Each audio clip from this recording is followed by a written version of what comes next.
Eh bien, bonjour à tous, bienvenue sur le webinaire numéro 13. Aujourd'hui, on est avec Frais pour vous, avec Maxime et Aurélie, donc les deux cofondateurs de Frais pour vous. On a décidé de faire ce partenariat suite à la recommandation d'Émilie, donc une de nos formatrices aujourd'hui que vous connaissez presque tous, qui les connaît bien et qui m'a dit, bah voilà, il y a sûrement quelque chose à faire avec eux. Et effectivement, quand on a vu l'application et quand on a vu un petit peu l'étendue des travaux, on s'est dit, bah oui, effectivement, il y a quelque chose à faire. Il y a moyen de mettre ça en place avec nos clients pour que justement, on puisse rajouter un petit asset à notre éventail d'applications et de connexions. Parce qu'aujourd'hui, c'est un peu ce qu'on recherche, hein, c'est des nouvelles solutions pour augmenter les ventes, augmenter les visites, pour que la filière s'en sorte mieux. Et donc voilà, donc je vous présente Maxime et Aurélie, pardon. Et du coup, je te laisse reprendre la main, Aurélie, pour présenter la société.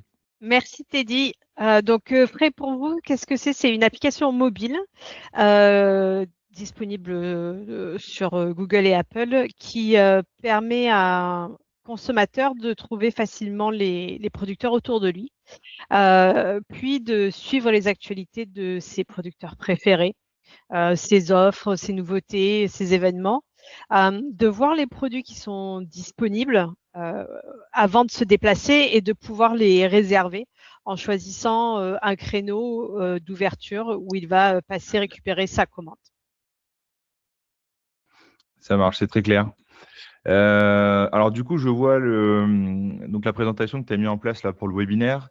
Je vois donc la question, c'est la problématique, hein, comment augmenter les ventes à l'exploitation tout en réduisant les créneaux d'ouverture. Et du coup, la question que je me pose, c'est est-ce qu'aujourd'hui, c'est vraiment possible de vendre plus, mais sans ouvrir plus? Parce que c'est quand même corrélé, on va dire. Et du coup, est-ce que c'est possible quand même de vendre plus? Tout à fait, c'est ce qu'on a observé sur le terrain et c'est vraiment l'usage principal des domaines viticoles de l'application Frais pour vous. Parce que donc cette application, elle n'est pas que pour les domaines viticoles, elle est pour tous les producteurs, mais selon leur activité, ils vont l'utiliser différemment. Et on a vu que pour le vin et les bulles, enfin pour les domaines, ils utilisaient l'application pour pouvoir augmenter les ventes, mais en réduisant le créneau d'ouverture. Donc aujourd'hui, le vrai enjeu, c'est pas de faire venir une fois, mais c'est de faire revenir. Et on va essayer de voir ensemble pendant cette présentation comment transformer une visite en relation durable, simplement et concrètement, sans complexifier le, le quotidien du domaine. Très bien. Et du coup, avec les domaines avec qui vous travaillez aujourd'hui, est-ce qu'il y en a qui vous disent clairement que c'est un peu saturé au caveau en termes de temps d'ouverture versus le nombre de ventes qu'ils font? Est-ce que justement, il y a une décorrélation qui se montre ou que vous en avez entendu parler? Il y a une vraie problématique, en effet, et souvent, les domaines qui voient notre application comme une opportunité, c'est des domaines qui n'ont pas quelqu'un au caveau toute la journée. Le caveau va être ouvert avec un petit panneau qui dit si on n'est pas là, appelez-nous. Et la personne qui est au caveau est également en train de travailler dans les vignes ou ailleurs. Le client arrive, la personne qui travaille dans les vignes doit revenir, donc il y a une perte de temps, une expérience client qui est pas top et des ventes qui sont très très dispersées. Ouais, je comprends. Ça m'est déjà, enfin, dans l'esprit, ça m'est déjà arrivé, même quand j'étais en clientèle où du coup, je suis en formation avec le vigneron. La personne arrive pour une dégustation. C'est pas prévu, donc il faut qu'on arrête, ou alors il faut qu'il appelle quelqu'un qui est à l'autre bout du chai. Et c'est souvent pas très, voilà, c'est pas très pro, on va dire. Et donc, ça coupe un petit peu la partie commerciale. Donc effectivement, voilà, c'est des choses que je vois aussi un petit peu. Ok, ça marche. Si tu veux, on peut passer à la suite. Tac, ok. Donc là, dans les clients que vous avez, est-ce que vous retrouvez souvent des clients qui ouvrent toute la journée pour juste quelques ventes? justement. Oui, bah, c'est ce qu'on vient de dire, hein. Aujourd'hui, beaucoup de domaines ouvrent largement pour ne pas rater des ventes. Donc, ils vont avoir une ouverture de 9 heures du matin à peut-être des fois 19 heures le soir, tous les jours de la semaine et le samedi. Et il n'y a pas toujours quelqu'un qui est disponible au caveau. Les passages sont imprévisibles, répartis dans la journée, des fois pour une seule vente. Donc le résultat, ben, on mobilise beaucoup de temps et on interrompt ce qu'on est en train de faire. On revient à l'exploitation, on attend et au final, les ventes restent très dispersées. Donc, on a vraiment observé aujourd'hui que ouvrir plus longtemps, ça ne veut pas forcément dire vendre mieux. Le vrai enjeu, c'est de rendre les ventes à l'exploitation plus concentrées, plus organisées et donc plus rentables également. Ok. Effectivement, parce que là, du coup, on met en parallèle le temps d'ouverture. Donc, ça peut être aussi un salaire qui est payé pour une personne qui reste au caveau toute la journée, sachant que il se peut que personne ne vienne acheter. Enfin, ça peut arriver. Absolument. Voilà. Donc là, la vraie différence, ça va être de pouvoir donner de la visibilité sur qui vient quand. Très bien. Très bien, très bien. Si on parle vis-à-vis des outils actuels, donc les outils actuels qui sont déjà utilisés par les vignerons. Je sais que là, en formation, voilà, on a quelques pages Facebook qui sont ouvertes, quelques pages Instagram qui sont ouvertes aussi. Ça reste assez disparate et du coup, c'est surtout pas très, très bien fait. Enfin, c'est un post de temps en temps et encore. Est-ce que ça, c'est pareil, c'est des choses que vous voyez là dans le métier? Comment vous voyez les choses à ce niveau-là? Euh, on voit qu'il existe déjà beaucoup d'outils que les domaines utilisent. Donc, déjà leur propre site internet pour commencer, des boutiques en ligne, les réseaux sociaux, donc le Facebook, le Instagram qui vont utiliser régulièrement. Certains font des campagnes d'emailing avec un outil dédié, parfois du SMS. On utilise aussi des CRM, mais dans la réalité, tous ces outils demandent du temps. Il faut les utiliser de manière coordonnée. Il faut de la régularité et de la rigueur et souvent des compétences marketing. Or, le métier d'un domaine, c'est pas vraiment d'empiler tous ces outils ni de passer du temps à les animer. Euh, et honnêtement, transformer une visite en client fidèle, c'est-à-dire faire revenir un client au caveau, ça devrait pas, enfin, ça ne nécessite pas une stratégie marketing complexe. Donc, ce qu'on va proposer, c'est un outil simple et adapté à la vente à l'exploitation pour simplifier leur quotidien. Ok. Mais du coup, le fait d'avoir tous ces outils-là, c'est pas un problème, c'est pas justement éparpiller les ressources, éparpiller les efforts qu'on fait. Alors, ça l'est. Après, on va voir que notre outil, c'est pas forcément. Enfin, c'est pas parce qu'on va commencer à utiliser l'application Frais pour vous qu'on va arrêter d'utiliser tous ces outils du jour au lendemain. Ok. Ça reste complémentaire. Euh, ce qu'on leur propose, c'est un outil qui est plus adapté à l'exploitation pour pouvoir peut-être utiliser ces autres outils différemment, peut-être moins faire d'emailing qui est chronophage. Après l'animation sur les réseaux sociaux, ça reste important parce que ça touche du prospect et ça va dynamiser les nouvelles les ventes. Donc ça reste très complémentaire avec l'application Frais pour vous. Euh, Ça va juste simplifier leur quotidien. Très bien. Effectivement, enfin, sur Instagram, on peut pas dire, ou alors ça va être sur un message, sur un DM ou même sur Facebook, etc. C'est sur un DM en disant, bah, je passe demain entre 14 et 16 heures. Bon, ça reste encore assez flou comme, comme information. Donc, ouais, c'est vraiment pas fait pour, quoi. Alors que, ouais, si on part sur une solution qui a été fait pour, effectivement, on est sur on est sur, bah, du cohérent, quoi. On va pas les utiliser pour les mêmes choses. Instagram et Facebook, par exemple, ça va être pour mettre en avant un événement, mettre en avant une nouveauté, ce genre de choses, mais sans forcément avoir de l'interaction derrière. Ok. Parfait, parfait. Alors, si on simplifie du coup, enfin si on simplifie, si on complémentarise, avec, un autre outil, qu'est-ce qu'un domaine pourrait vraiment attendre aujourd'hui?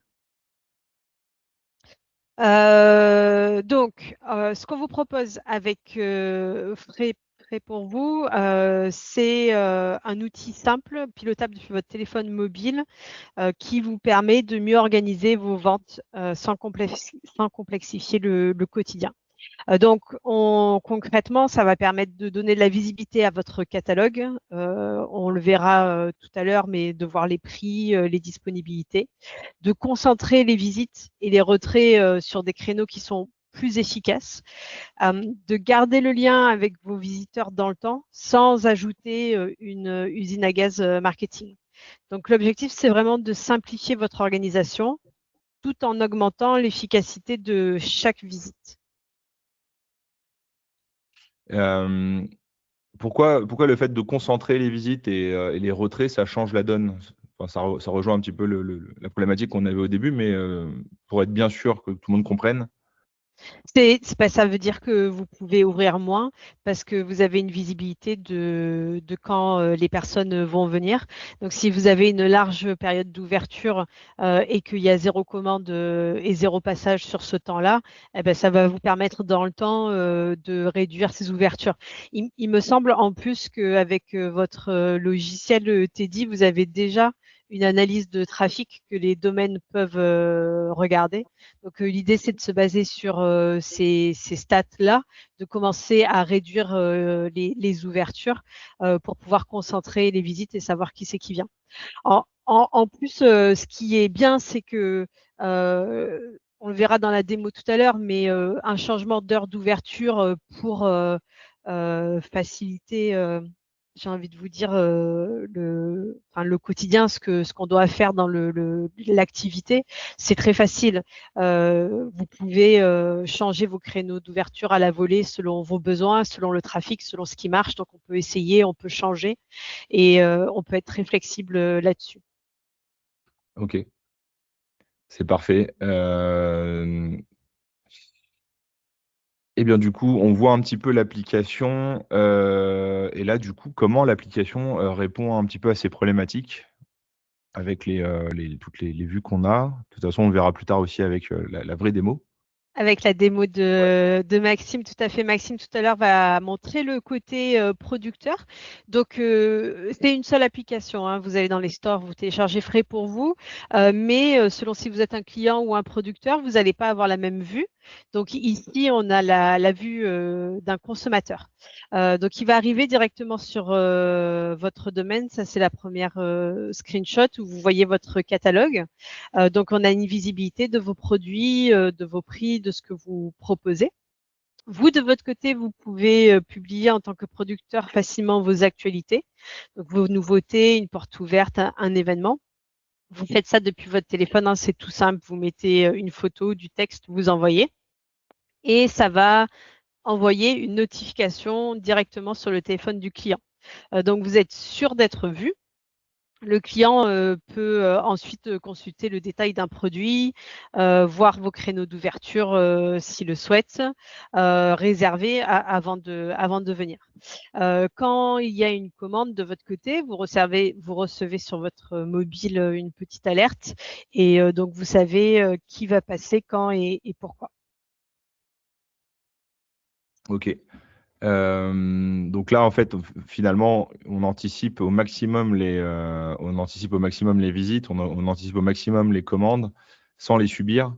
On anticipe aussi toute la communication qu'on peut faire sur certains événements qui seraient, des événements qui pourraient générer des commandes, comme tu disais, les portes ouvertes, comme tu disais aussi, voilà, tout ce qui va être, événement, je sais pas, la création de nouvelles cuvées et cetera. Donc effectivement, là, ça permet de prévoir, à l'avance et d'anticiper au maximum, en fait, les commandes, d'après ce que je vois. Oui, Absolument. Après, comme on a vu tout à l'heure avec les autres outils, hein, les domaines utilisent déjà Facebook, Instagram, les mails, et ça reste utile. La différence ici, c'est que enfin, quand le domaine utilise Frais pour vous, il y a moins de concurrence parce qu'avec Facebook, Instagram, Oui. il y a beaucoup plus, il y a ils sont noyés dans une masse d'informations. Donc, on est en concurrence avec énormément d'informations et on n'est pas sûr d'être vu. Ouais, ouais, quand on ouvre Facebook, on a accès à toutes les vidéos de tous les comptes sur lesquels on est abonné. Et du coup, effectivement, on voit pas forcément celui du vigneron ou quoi que ce soit. Et là, Exactement. concrètement, quand on ouvre, enfin, quand on a un téléphone, n'importe quoi, un iPhone ou un Android, si on a installé Frais pour vous, on va avoir des bannières ou des notifications qui vont arriver comme si on avait une notification d'un nouveau message ou d'un nouveau. Exactement. Ok. Donc, quand le producteur publie une nouveauté, ça va envoyer une notification sur le mobile. Et souvent, parce qu'un consommateur va avoir un Facebook ou un Insta sur son téléphone mobile, mais c'est très rare que on active les notifications sur ce type d'application parce que sinon, bah, on est notifié à longueur de journée. Alors que là, en termes de type de communication, l'objet de Frais pour vous, c'est vraiment de rester informé avec les producteurs qu'on souhaite suivre. Donc, on les active les notifications en tant que client. Et ça va faire la différence. Après, par rapport à la commande, euh, dans le vin, ça va être un peu différent des autres producteurs. Donc, par exemple, si on pense à de la viande ou même des légumes, il y a un vrai intérêt de recevoir la commande en avance pour pouvoir la préparer. Dans le vin, c'est pas trop l'objet, est pas trop de préparer les bouteilles pour faciliter la récupération du client, puisque c'est très rapide à servir, hein. Le vrai sujet, c'est de savoir qui va venir, quand et avec quelle intention. Et ça change complètement l'organisation du domaine, parce qu'il va pouvoir éviter les créneaux vides, choisir ses moments d'ouverture et les changer à la volée selon ce qui marche et ce qui marche pas, concentrer les visites sur les moments les plus utiles. Donc, pour un domaine Frais pour vous, on est moins dans une logique de drive, comme on serait pour des légumes ou de la viande, mais on est plus dans une logique d'anticipation et d'organisation pour le domaine. Très bien.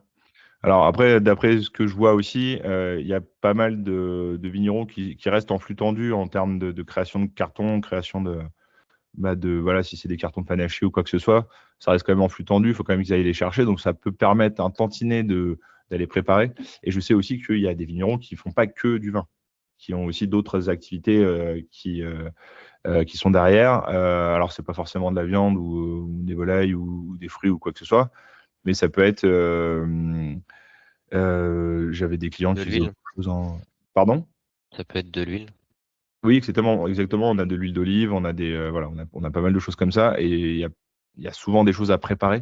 Donc, je pense que tout s'unifie entre le côté préparation, anticipation et côté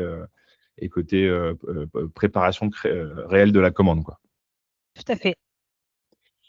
Ok, j'ai vu que donc vous avez déjà 1000 consommateurs en 3 mois avec juste une communication locale. Qu'est-ce que ça dit en fait du marché aujourd'hui si on extrapole?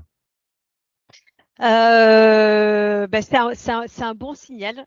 Donc, quand on a lancé l'application en octobre, si je ne me trompe pas, Maxime Oui, 2025, c'est ça.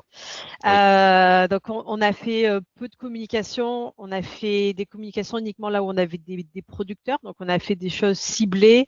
On a utilisé les réseaux Facebook et Insta, plus Facebook que Mm. Insta d'ailleurs, parce que bah, c'était là où la clientèle des producteurs est, on va dire, le plus active. Et on a ciblé une cinquantaine de kilomètres autour de Mantelan. Donc, ça reste voilà, très ciblé, pas très large en termes de zone géographique. Et on a eu 1000 consommateurs en 3 mois. Donc, c'est un signal intéressant parce que ça montre qu'il existe un vrai intérêt pour récupérer des producteurs locaux, pour repérer des producteurs locaux autour de soi par rapport aux consommateurs. Donc, on ne part pas de zéro. Il y a une attente côté consommateur pour trouver une offre locale visible et accessible. Et forcément, les gens qui vont télécharger l'application pour aller chercher de la viande ou des légumes vont aussi voir du vin et vice-versa. C'est un peu un mode de consommation. Donc, ça crée une vraie opportunité de tout rassembler dans une application. Ok. Donc ouais, ça montre bien l'intérêt des consommateurs pour avoir des relations directes. Enfin, on Pour sait, retourner à l'exploitation. Il y a complètement, ouais. Ouais. ouais, on Il y sait qu'on a, revient plus à de la consommation locale, même dans les grandes villes, hein, les grands supermarchés, etc., commencent à devenir déserts et les gens préfèrent reconsommer localement et plus précisément connaître le producteur. Ça devient un peu à la mode, mais ça redevient une méthode de consommation d'aujourd'hui, on va dire. tout à fait. Et Tout à c'est fait. exactement, enfin nous on le voit aussi, hein, c'est exactement pareil dans le monde du vin, où la consommation, et du coup on le pousse au maximum, hein, c'est de faire de la consommation locale et de la vente aux particuliers directement. À nous, à la base, c'était pour un contexte économique, hein, c'est dès qu'on vend aux particuliers, on garde une plus grosse marge, on va dire. Oui. Mais surtout, c'était pour dynamiser un contexte de vente beaucoup plus. Alors déjà en termes de transport, en termes d'écologie, etc. Il n'y a que des bénéfices. Mais surtout, on recommence à connaître qui est le producteur et avec qui on travaille, quoi. Tout à fait. Tout à fait. Très bien. Alors, dans le vin, on sait, on vient, on goûte. On essaye quoi et on repart, peut-être avec une bouteille, peut-être avec un carton, mais on sait que c'est difficile de faire revenir les clients. Tout à fait.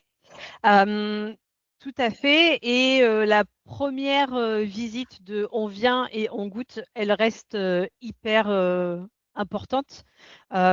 Et donc, dans le vin, on va avoir un comportement qui est un peu différent que sur les autres produits, où venir goûter n'est pas forcément un prérequis quand on va aller acheter des légumes ou quand on va aller acheter sa viande. Donc, ça suit une logique bien particulière que les domaines connaissent, mais qui reste compatible avec l'application. Donc, la première étape, ça va être le repérage. Le consommateur regarde ce qui existe autour de lui. Vous l'avez vu avec la screenshot juste avant, hein, il y a une petite map là qu'on voit où on voit en gros ce qui est autour de soi. Il vient découvrir le domaine, il repère les cuvées, il se fait une première idée. La première venue sert à déguster, à découvrir le producteur, à goûter, à se faire un avis. Et si l'expérience plaît, là, le client va décider de revenir ou pas. L'application va vous permettre de vous faire connaître, mais à la première visite, souvent, vous ne savez même pas que le client vous a trouvé grâce à l'application, car il va venir goûter avant de commander. Donc, ça sert d'abord à donner envie. Et ensuite, avec la partie communication, la partie je pousse des événements en particulier et commande, ensuite il va commander. Mais sur le début, c'est juste du repérage. Et il va toujours faire sa première visite pour goûter, déguster, connaître le producteur avant de décider de revenir de manière régulière s'il est séduit par l'expérience que le domaine propose. Et votre solution qui permet justement, pour que quand un client vient, ça serait quoi? Ce serait de mettre de dire au producteur de télécharger, de dire à son client télécharger frais pour vous. Vous avez une solution pour ça? Enfin, c'est quoi le. Oui, tout à fait. On a un QR code qu'on verra juste après, où en gros, on va inciter le producteur à chaque visite à mettre en avant l'application. Donc peut-être que quand il va le faire, ils vont dire mais on la connaît, c'est comme ça qu'on vous a trouvé. On le sait parce qu'on avec Maxime, on a fait pas mal de questionnaires et d'enquêtes sur les consommateurs quand on sait qu'ils viennent à par exemple, des marchés de producteurs où on a pas mal de producteurs dessus, on y va pour poser des questions et voir un peu comment ils utilisent l'application. Et il y en a pas mal qui nous disent qu'ils l'utilisent pour repérer et qu'ils commandent sur place. Enfin, ils commandent pas, quoi. Ils l'utilisent pour repérer et ensuite ils vont directement à l'exploitation. Très bien. Et du coup, le fait d'avoir la solution et que du coup le producteur travaille bien dessus, entre guillemets, ça permet finalement au consommateur de revenir parce qu'il va recevoir des notifications, il va recevoir des invitations, il va peut-être par curiosité aller voir les autres produits qu'il n'a pas forcément achetés. C'est là où j'ai l'impression que c'est là où la fidélisation apparaît. Tout à fait. Tout à fait. Après, donc comme on montre sur ce slide-là, on explique juste que la partie événementielle reste importante et l'interaction que le domaine va avoir avec le client est aussi très importante. Donc, le trafic, il ne va pas se créer tout seul. Il faut que le domaine y donne une vraie raison de venir. Des occasions concrètes, une dégustation, une porte ouverte, l'obtention d'une médaille, une nouvelle cuvée. Et après, le digital va aider à relayer, mais c'est vraiment l'événement qui va déclencher la visite. C'est les moments de vie au domaine qui vont déclencher cette visite et cette première expérience. L'intérêt de l'application après, c'est d'aider à faire connaître ces moments-là. Une fois que le client est passé une première fois, qu'il a téléchargé l'application et qu'on a créé ce lien, l'application va permettre d'animer sur les prochains événements et de s'assurer que le client revienne et de changer cette première visite en client fidèle. Très bien, c'est très clair. Donc on est d'accord, c'est pas un outil magique, c'est pas parce qu'on installe Frais pour vous que ça va augmenter les ventes, et cetera. C'est un produit, c'est un outil qui permet de relayer et d'aider en fait à faire des ventes en plus. Donc il faut travailler pour que ça puisse fonctionner. Et ben voilà, du coup la slide que tu viens de mettre en parle très bien. Je te laisse je te laisse commenter. Tout à fait. Donc l'enjeu en fait, c'est de ne pas laisser la visite s'arrêter au moment où le client repart. Donc une fois qu'on a créé cette raison de venir, quand quelqu'un vient au caveau et se fait donc il découvre le domaine, il apprécie l'expérience, c'est là où on a une vraie occasion de prolonger la relation. L'idée, c'est de lui faire découvrir l'application sur place, s'il l'a pas déjà, de l'inviter à suivre le domaine sur l'application. Comme ça, le domaine pourra le recontacter plus tard au bon moment lors d'un événement. C'est important parce que un message dans l'application a souvent plus d'impact qu'un post noyé sur les réseaux sociaux, tout en restant moins intrusif qu'un SMS quand même. L'idée là, c'est pas de sursolliciter les consommateurs, mais de pouvoir les prévenir au bon moment quand il y a une vraie raison de revenir. Et c'est comme ça qu'on transforme une visite ponctuelle en relation plus durable, qui ensuite va permettre à ce client de réserver et de venir plus régulièrement chercher des commandes.